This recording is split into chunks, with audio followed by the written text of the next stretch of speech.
दर्शकों एवं श्रोताओं, आज हम आप बात करने वाले हैं डॉक्टर अर्चना पाठिया जी से, जो कि फाउंडर प्रेसिडेंट हैं आदित्य फाउंडेशन की, जो कि वर्धा महाराष्ट्र में है। वर्धा जो है वो तपोभूमि है। आचार्य विनोबा भावे जो कि भूदान आंदोलन से जुड़े हुए थे, महान विचारक थे एवं समाज सुधारक थे, गांधीवादी नेता थे, और साथ ही महात्मा गांधी जी की तपोभूमि है, कर्मस्थली है। और आज हम वहां लेके चलते हैं आपको। और सबसे पहले डॉक्टर अर्चना जी, नमस्कार। जी नमस्ते सर। मैडम, हमारे जो दर्शक हैं, हमारे श्रोतागण हैं, वो जानना चाहेंगे आपके बारे में कि आपके परिवार में कौन कौन है, आपने कहाँ से शिक्षा ली और आपने कैसे कार्य कर रहे हैं, क्या कार्य कर रहे हैं, और आज आपने जो आदित्य फाउंडेशन जी जो खड़ा किया है, इसका पूरा दुनिया में डंका बज रहा है, न केवल महाराष्ट्र में बल्कि मैं कहूंगा, क्योंकि आप कई राष्ट्रीय अंतरराष्ट्रीय पुरस्कारों से सम्मानित हैं, कई संस्थाओं से जुड़ी हुई हैं, और उसकी वजह से तो मैडम मैं ये चाहूंगा कि आप अपने बारे में बताएं थोड़ा। और जी बोलिए सर। मैम। सर मैं मध्य प्रदेश की ग्वालियर की मूल निवासी हूँ, जो मेरा जन्म स्थान है। हाँ जी। और मेरे पिता भी वहीं के थे, जो कि पुलिस में सेवारत थे, और उस समय के हमारे समाज के वो प्रथम पुलिस में भर्ती हुए सब इंस्पेक्टर थे। हाँ जी मैम। और उन्होंने अपने समाज और अपने परिवार के सभी लोगों को पढ़ाया लिखाया, और उनसे जितनी मदद बन पड़ती थी वो सभी लोगों को पढ़ाए हैं। आज उनके पढ़ाए हुए व्यक्ति हम लोगों को जहाँ भी मिलते हैं तो मेरे पिता का नाम लेते हैं, तो मुझे बहुत गर्व होता है।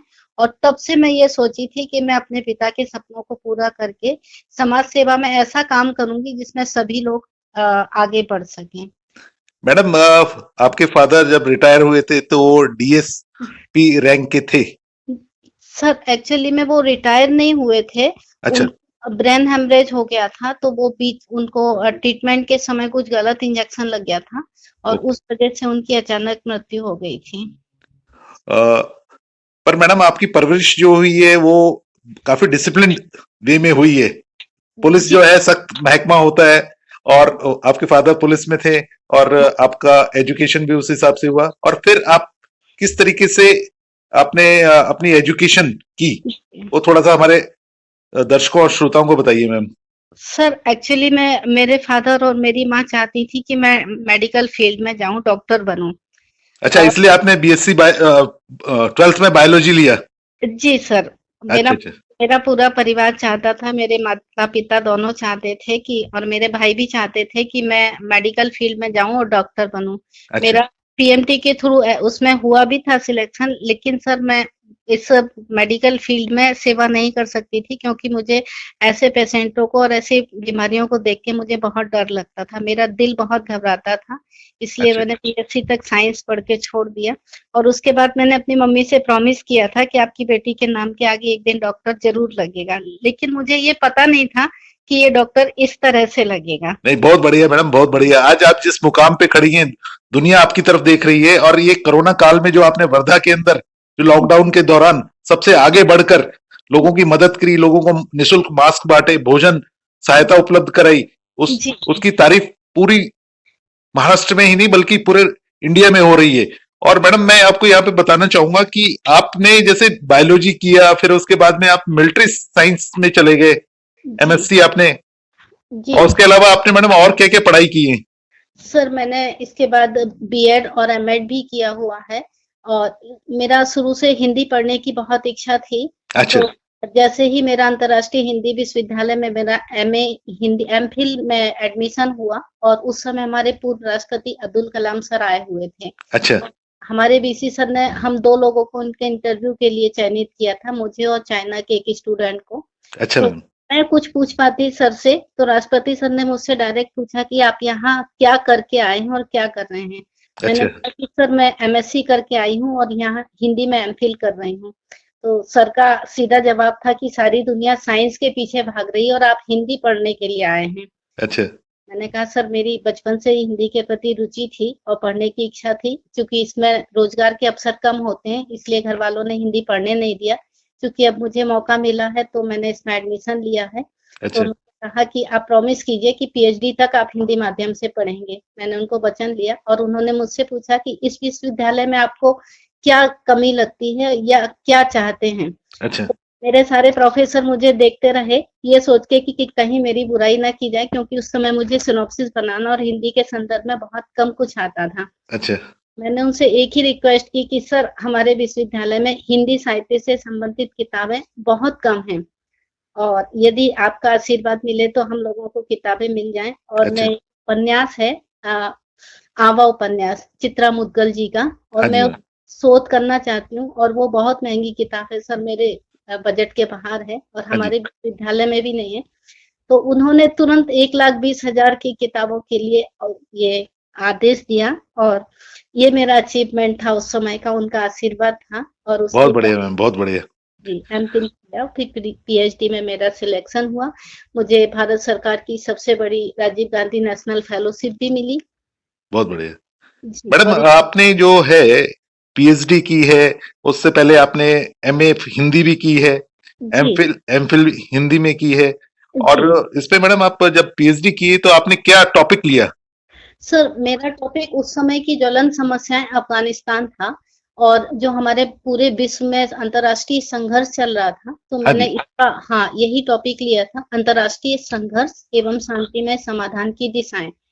चूँकि मेरा ये टॉपिक बहुत रेयर था और यूजीसी के उस समय तत्कालीन अध्यक्ष तोतार सर ने जब मेरा टॉपिक देखा तो वो बहुत खुश हुए और उन्होंने मुझे सलाह दी कि आप इसमें अफ़गानिस्तान विशेष संदर्भ में कीजिए, क्योंकि ये इस समय की बहुत ज्वलन समस्याएँ हैं और आपका शोध भारत सरकार के काम आ सकता है। तो बहुत सबसे बढ़िया मैडम, बहुत बढ़िया।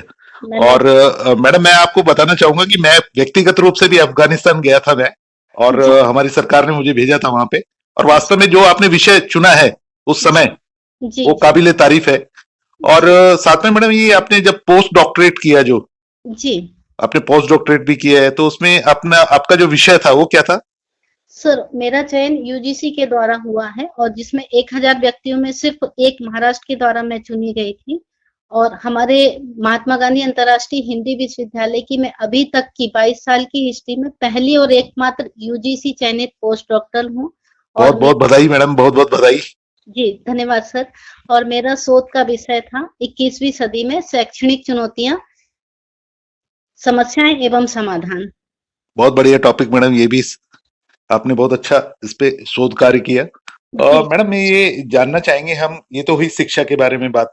अब जी, हम ये जानना चाहेंगे मैडम, आपका जो आज जिस मुकाम पे पहुंचे हैं, यानी कि हम कह रहे हैं कि आदित्य फाउंडेशन, इस जी, फाउंडेशन को खड़ा करने से पहले जी। आपको कितना स्ट्रगल करना पड़ा, क्या कहाँ कहाँ आपने कार्य किया, और क्या सपना देखा था, और कहाँ तक आप उसको अचीव कर पाए?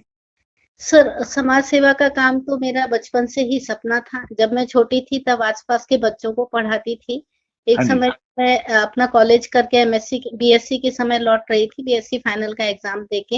हाँ जी। तो मुझे रास्ते में एक बच्चा मिला और उसने कहा कि आप मुझे ट्यूशन पढ़ाओगे क्या? तो मैं बहुत खुश हुई और उसी समय वहाँ एक प्रिंसिपल भी खड़ी हुई थी। उन्होंने बोला कि आप कल स्कूल आइए। अच्छा। मैं जब स्कूल गई तो 2 इंटरव्यू चल रहे थे, एक इंजीनियरिंग के स्टूडेंट बैठे हुए थे और मैं एमएससी में प्रीवियस में एडमिशन ली थी। हाँ तो जी। हम का इंटरव्यू हुआ तो मैंने बोला कि आप इंजीनियरिंग के हैं तो आपका सिलेक्शन होगा, मेरा नहीं हो सकता। तो अच्छा। प्रिंसिपल ने बोला कि नहीं, मैंने आपको देखा है और अगर आप चाहें तो स्कूल जॉइन कर सकते हैं। और वो मेरा पहला जॉब था बहुत जो बढ़िया मैंने मैम। जॉइन किया। और वहां से आपने सपना देखा कि एक मेरा खुद का एनजीओ सर होगा, और मैं उसमें जैसा मैं करना चाहूंगी, जैसा सर मैं परोपकारिता का काम, मानवता के लिए काम करना चाहूंगी, वो सारे मैं कर सर पाऊं। सर, मेरे बचपन से 2 ही सपने थे। शैक्षणिक क्षेत्र में मैं शिक्षा की सेवा कर सकूँ, बच्चों को पढ़ा सकूँ और हाँ जी। दूसरा समाज सेवा कर सकूँ।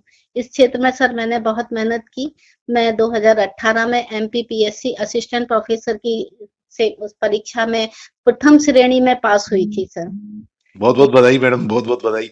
मैडम, जब हम आपके शैक्षणिक योग्यता देखते हैं आपकी, तो आपने BSc, MSc, MA, MPhil, BEd, MEd, PhD, post doctorate, बहुत जी, सारी आपने, मैं तो कहूंगा कि इतनी डिग्रियां आपने ली हैं, और उसका उपयोग भी किया है आपने जी सर, समाज के लिए। जी। उसके पश्चात मैडम? सर एक्चुअली में मुझे पढ़ने का बहुत शौक था शुरू से ही अलग-अलग विषय पढ़ने का और जैसे ही मुझे एडमिशन मिलता गया मैं समाज सेवा और घर के कामों से समय बचाकर ये सब पढ़ाई की हूँ और विभिन्न क्षेत्रों में मेरा ये शिक्षा और जो भी मैंने पढ़ाया है वो सब काम आ रहा है। जैसे मैंने हिंदी में पढ़ा है तो मैं राष्ट्रभाषा हिंदी के प्रति सेवा करती हूँ।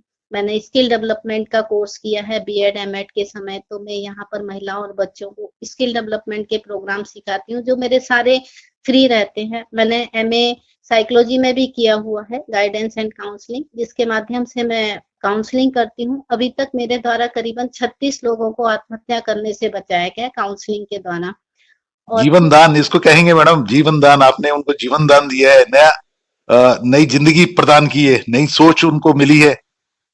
बहुत और बड़ा काम है मैडम ये। 9 ऐसे परिवार हैं जिनकी नौबत डिवोर्स तक आ चुकी थी तो मैंने उन परिवारों में काउंसलिंग की है हाँ जी। और उनके डिवोर्स को रोका है। ये मेरी शिक्षा का मेरे लिए जो कहना चाहिए कि क्रेडिट है ये। बहुत बढ़िया मैडम, बहुत बढ़िया। आजकल मैडम क्या है, लोगों में जो है सहन शक्ति खत्म हो गई है और जी। जल्दी में फैसले होते हैं। हुँ।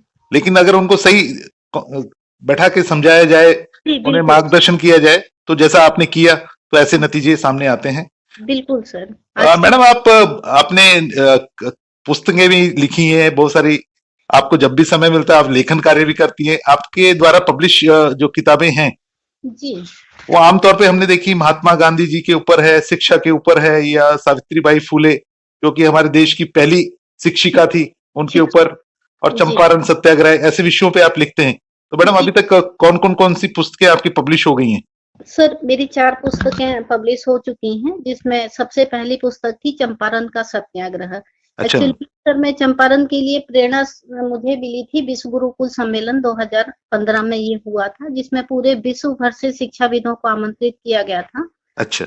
और इसी शिक्षाविद के तहत मुझे भी आमंत्रित किया गया था। ये मेरा सौभाग्य था और इसी सम्मेलन में इस हाँ जी। किताब का मेरा विमोचन हुआ था। मध्य प्रदेश के मुख्यमंत्री द्वारा ये किताब पढ़ी गई और उन्होंने तुरंत इसको शैक्षणिक बुक घोषित किया और उस समय सभी यूनिवर्सिटी और कॉलेजों में ये आदेश आया कि चंपारण के ऊपर सभी के कहना चाहिए कि जानकारी, परिचर्चा, सेमिनार हो। ये मेरा पुस्तक की मेहनत का लेखन है कि बहुत हर बढ़िया मैडम, बहुत बढ़िया। हमारे बच्चे और युवा ज्यादातर गांधी जी को स्वतंत्रता के नाम से जानते हैं कि देश हाँ को जी। स्वतंत्रता दिलाई हाँ जी। लेकिन एक्चुअली में चंपारण में ही वो बापू बने और महात्मा की उपाधि उन्हें मिली थी। इसमें उनका पूरा जिक्र है। अच्छा दूसरी मैम। मेरी महात्मा गांधी का शैक्षणिक चिंतन जिसमें आज की शिक्षा पद्धति के बारे में बताया गया है कि बच्चे हमारे किस तरह से पढ़ रहे हैं, किस तरह से उन्हें पढ़ने के बाद रोजगार होना चाहिए जो महात्मा गांधी चाहते थे कि हाँ भाई जी। कमाई के साथ-साथ पढ़ाई और पढ़ाई के साथ-साथ काम। ये दोनों इसमें सुझाव दिए गए। बहुत बढ़िया मैम। जी। और मैडम ये सावित्रीबाई फूले के ऊपर भी आपने पुस्तक निकाली है? जी सर, सावित्रीबाई फुले के ऊपर हिंदी में बहुत कम किताबें लिखी हुई हैं। महाराष्ट्र की तरफ से महाराष्ट्र में तो मैडम काफी लिटरेचर साहित्य उपलब्ध है इनके बारे में, और लेकिन लोगों में इनके बारे में जानकारी अभी बड़ी तेजी से फैल रही है और लोग जी, इनके बारे में जानकारी जानना चाह रहे हैं इनके बारे में की। और हमारे जी, राजस्थान में, यूपी में, दिल्ली, हरियाणा, इधर भी लोग काफी उत्सुक हैं। जी। और आपने इनके ऊपर पूरी किताब लिखी। किताब का नाम क्या है मैम? सर सावित्रीबाई फुले स्त्री संघर्ष की एक मसाल जिसमें इसमें सावित्रीबाई फुले के बारे में जीवन से लेकर उनकी मृत्यु तक का पूरा संघर्ष दिया हुआ है। यदि कोई व्यक्ति इस बुक को पढ़ लेता है तो उसको कहीं अन्य उनके बारे में जानकारी प्राप्त करने की मुझे नहीं लगता कि आवश्यकता होगी। बहुत बढ़िया, बहुत बढ़िया मैम। जी। मैडम अभी आपकी लगभग 18 से ज्यादा किताबें जो है वो प्रकाशन होने जा रही हैं, और आम तौर पे आप शिक्षा, मनोविज्ञान, चिंतन, अंतर्राष्ट्रीय संबंधों और ज्वलंत विषयों पे लिखती हैं, जी सर, किताबें हाँ, लिखती हैं। तो हाँ, इनमें से एक सबसे अच्छी पुस्तक, वैसे तो सारी पुस्तकें अच्छी हैं आपकी, नो जी। डाउट, लेकिन आपको क्या लग रहा है कि इनमें से आने वाली कौन सी पुस्तक हमें पढ़नी ही चाहिए? सर इसमें मेरी 2 पुस्तकें हैं जो सभी लोगों को पढ़ना चाहिए। हाँ जी। शैक्षणिक चुनौतियाँ हैं जो शिक्षा के ऊपर है हाँ जी। और दूसरी है शिक्षा में मनोविज्ञान। अच्छा। ये 2 मेरी किताबें सभी के काम की हैं, बच्चे हों या हम बुजुर्ग हों या पेरेंट्स हों, क्योंकि आजकल बच्चों को पढ़ाना कैसे पढ़ाना और दूसरा उनका मनोविज्ञान, उनकी मनःस्थिति को समझना हमारे परिवार का प्रथम कर्तव्य हो बहुत जाता है। बढ़िया मैम। क्योंकि जी। उनको जब तक हम समझ नहीं पाएंगे तब तक हम उनकी प्रॉब्लम्स को सॉल्व नहीं कर पाएंगे। जी सर। मैडम ये तो हो गई आपकी आपने जो लेखन कार्य किया है, और आप जब भी समय मिलता है आप समय का सदुपयोग करते हैं, जी चाहे वो सर। पढ़ाई हो, चाहे आप सामाजिक कार्य हो, चाहे लेखन कार्य हो, जी। हर समय का आप समुचित उपयोग करते हैं। आप जी। टाइम मैनेजमेंट कैसे करते हैं मैम?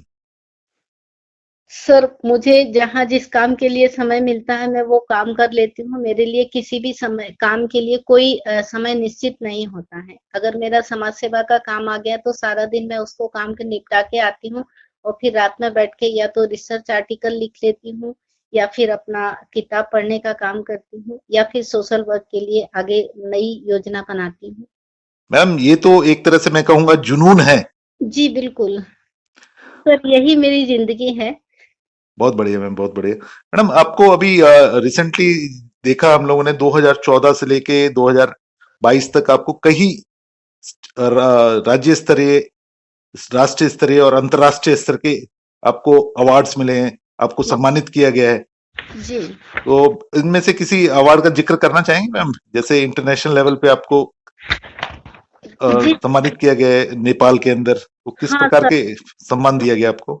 अपने अंतर्राष्ट्रीय सम्मान जो कि मुझे महाराष्ट्र की तरफ से चयनित किया गया था। मैंने महाराष्ट्र का प्रतिनिधित्व किया था नेपाल में। अच्छा। हाँ, वहाँ पर मुझे एक सम्मान के लिए बुलाया गया था। लेकिन मैडम हमने देखा, पेपरों में देखा कि आपको हैट्रिक, आपकी तो हैट्रिक हो गई वहां पे, 3 दिन तक लगातार आपको सम्मान मिले वहां पे। जी सर, मेरा अचीवमेंट यही है कि जब मुझे पहले दिन भारत नेपाल मैत्री अवार्ड मिला था हाँ और जी। वहाँ के मेयर और वहाँ की भौतिकी की मंत्री जो थी उन्होंने मेरा काम देखा, मुझसे चर्चा की, हाँ तो जी। वहाँ के मेयर ने उस दिन उस प्रोग्राम में एक अनाउंस किया था कि हम उनको एक और अवार्ड देना चाहते हैं, माइको चिनो अवार्ड और भारत नेपाल मैत्री संबंध, जो मैंने पीएचडी 2019 में ही आपको मिला? जी, बिल्कुल सर, 19 में मिला था। इस हाँ तरह जी। नेपाल में और नेपाल का एक स्कूल है, सरकारी स्कूल।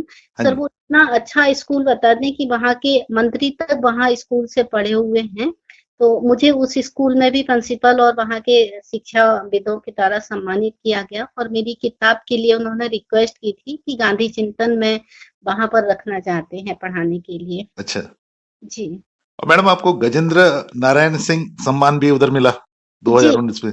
जी सर, मुझे 3 सम्मान मिले। वैसे एक सम्मान के लिए मुझे आमंत्रित किया गया था, लेकिन जब मेरे वहाँ पर कार्यों का विवरण पढ़ा गया, बताया गया, तो वहाँ के मिनिस्टर्स ने और जो हमारे वहाँ के चेयरपर्सन थे, उन्होंने मेरे लिए स्पेशल सम्मान दिया। ये 2 सम्मान मुझे एक्स्ट्रा वहाँ मिले थे। बहुत बढ़िया, बहुत बढ़िया मैडम। ये न केवल हमारे लिए गर्व की बात है, बल्कि हमारे देश के लिए गर्व की बात है कि आपको वहां बुलाया गया, वहां सम्मानित किया गया।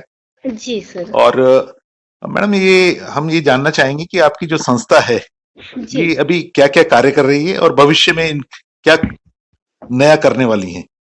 सर, एक्चुअली में हमारी संस्था का मेन उद्देश्य है विमेन्स एम्पावरमेंट, चाइल्ड डेवलपमेंट, जीव के लिए सुरक्षा और महिलाओं के लिए खासकर जो कर रही है। तो अच्छा।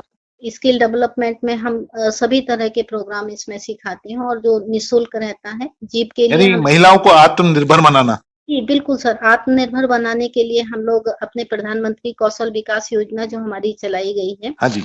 उसके माध्यम से हम लोग उसको अपना एम बनाकर इसका काम कर रहे हैं। हमारे प्रधानमंत्री मोदी जी के सपनों को मैं अपना कहते हैं कि सपना बना के उसको आगे अपना काम कर रही हूँ। किस प्रकार के मैडम कार्य सिखाते हैं इनको? सर, मैं छोटे से लेके जैसे मैं बता सकती हूँ कि कोई महिला है जो जिसके पास कुछ भी नहीं है, योग्यता, पढ़ाई-लिखाई, पैसा भी नहीं है, तो मैं इस तरह के उनको काम दी हूँ कि मुझे रास्ते में एक दिन एक महिला मिली और मुझसे बोल रही थी कि घर में खाने के लिए कुछ भी नहीं है।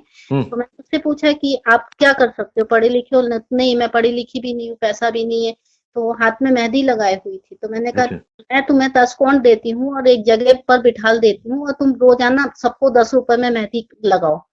कुछ दिन तो उसको खराब लगा, आज वो महिला 100 रुपए हाथ का मेहंदी का लगाती है। बहुत बढ़िया मैडम। इस तरह हाथ, से कुल मिला के ये है, आप हाथ का हुनर सिखा रहे हैं उनको, उनके अंदर स्किल डेवलपमेंट कर रहे हैं, उनके अंदर आत्मविश्वास पैदा कर रहे हैं। जी, और जो और पढ़े लिखे हैं उनको उनकी पढ़ाई के हिसाब से मैं उनको रोजगार और उनको सलाह मदद करती हूँ।